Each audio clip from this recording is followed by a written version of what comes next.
Frank Dawson would often make the somewhat difficult trip from his house to the store. He was used to the fact that people were made uncomfortable by him, as he would infect them with his own misfortune. Frank made others uncomfortable because he was a double amputee in a wheelchair. He spent most of his time within the four walls of his own house. The man had no family, so there was no one to take care of him. In the past, Frank's mother, Charlotte, helped him with day-to-day tasks.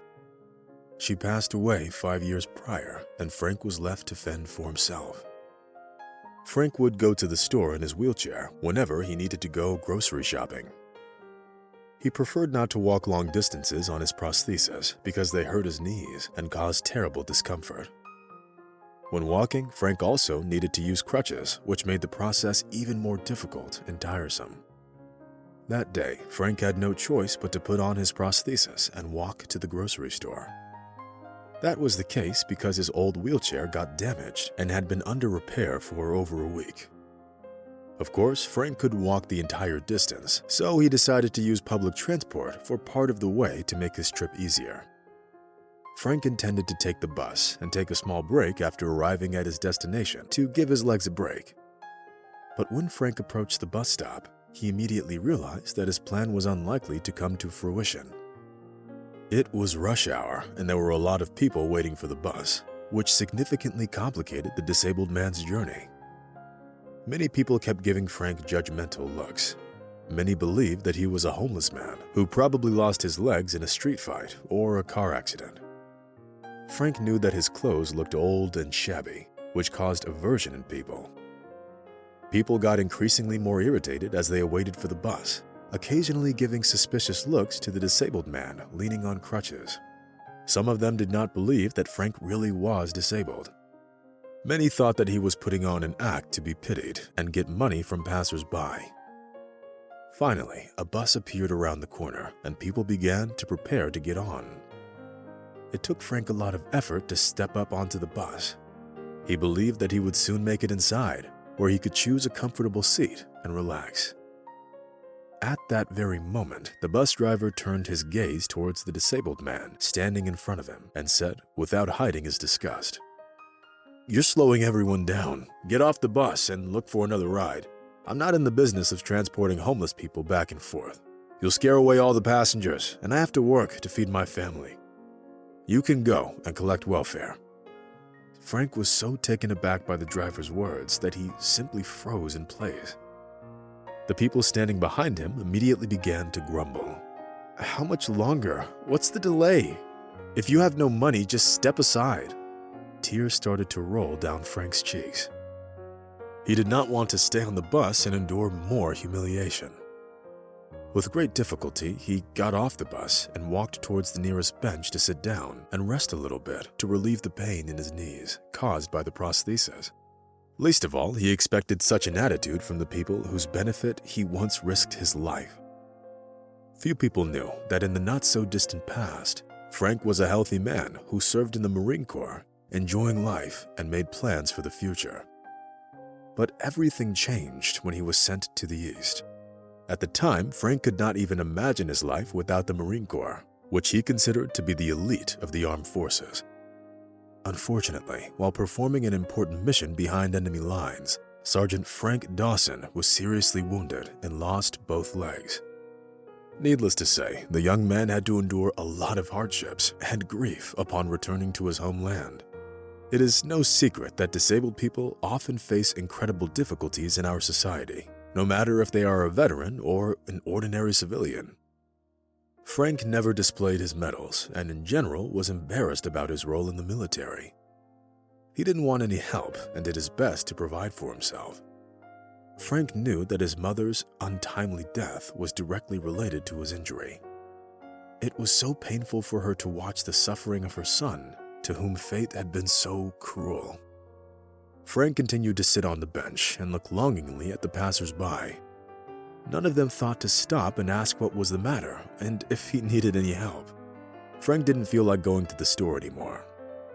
The man was in a terrible mood and had no appetite after the incident on the bus. Frank sighed and mentally prepared himself to walk back home.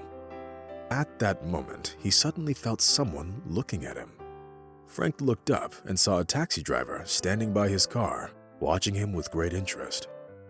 The taxi driver's appearance made Frank think that he was from the East. Why is he staring at me as if I'm an exhibit at the museum? Does he have no shame? Frank thought to himself. "Sir, can I help you with anything?" the stranger asked. Frank shook his head. At the time, the last thing Frank wanted was to have a conversation with the taxi driver who likely wanted to scam him out of his last money. "But it seems to me that you can definitely use some help. Get inside. I'll take you wherever you need to go," the taxi driver continued. Frank thought about his aching legs and wondered whether he might have misjudged the taxi driver. On the one hand, he wanted to accept a ride from this friendly guy who clearly wanted to help him. But Frank found it hard to receive help because of his strong sense of pride, which he had since childhood. Weighing his options, Frank nevertheless decided to accept the taxi driver's offer. As it turned out a little later, the young man's name was Vagiz, and he grew up in the United States. Once upon a time, his parents immigrated from a war-torn country and settled in the suburbs of New York. Vagiz was an extremely friendly guy who immediately turned off the meter and assured his passenger that the ride would be completely free of charge. Despite this, Frank still reached into his pocket for his wallet. "Put away your money, sir. I've already fulfilled my quota today, which means that I'll get paid a full salary," the driver explained. However, Frank knew that the driver was lying and that he most likely didn't have any orders. When Vagiz found out that Frank's wheelchair was being repaired, he immediately volunteered to go pick it up. "I have a large truck and it'll be no problem at all. We'll pick it up, and that's the end of it," Vagiz said assertively. At that moment, Frank began to tear up. This young man was so kind and charitable that Frank thought he was a saint who had descended from heaven. Since Frank became disabled, no one except his mother treated him with such warmth and attention. Luckily, the wheelchair's repairs were complete, and Vagiz was able to pick it up. On the way to Frank's house, Frank and Vagiz talked some more and became very interested in each other's lives. Of course, Frank was older than Vagiz, but he could still understand and relate to him perfectly. Vagiz told Frank about the difficult job of the taxi driver, about his family, and about his beloved mother who was seriously ill. "The doctors say that she needs surgery, but I don't have that kind of money. On top of that, my wife is expecting twins. That's why I often work 16 or even 18 hours a day," Vagiz admitted. At that moment, Frank started to feel incredibly sorry for the nice young man. It turned out that Vagiz was in great need of money, but despite all that, he had been driving him around for free for the past half hour. Frank blushed in embarrassment, but refrained from making further comments. At that moment, the retired Marine came up with a very interesting plan. Very few people knew that Frank had been saving money for a brand new electric wheelchair for 10 years. It would allow him to get around the city, go to the park, and even feed the ducks at the lake. Frank and Vagiz approached Frank's house. Having made the difficult decision, Frank asked the taxi driver to wait a couple of minutes. He then walked towards his house as fast as he could on crutches. Of course, it took him more than a couple of minutes to come back. He had a thick envelope in his hands. "Here, take it. This is, for you and your family," Frank whispered, stammering at every word. When Vagiz saw what was inside, his face froze in sincere amazement. The envelope was full of money that the zealous Frank had been collecting for 10 long years.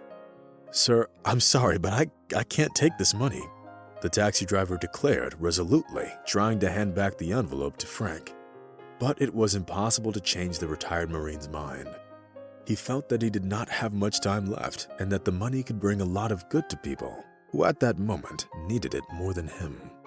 It took a lot of effort for Frank to convince Vagiz to take the money. The taxi driver was not used to receiving gifts from fate and had always depended only on himself.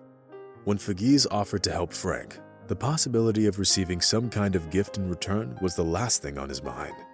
The taxi driver and ex-Marine embraced each other and stayed like that for several minutes. Vagiz felt that he was in a fairy tale where all dreams came true.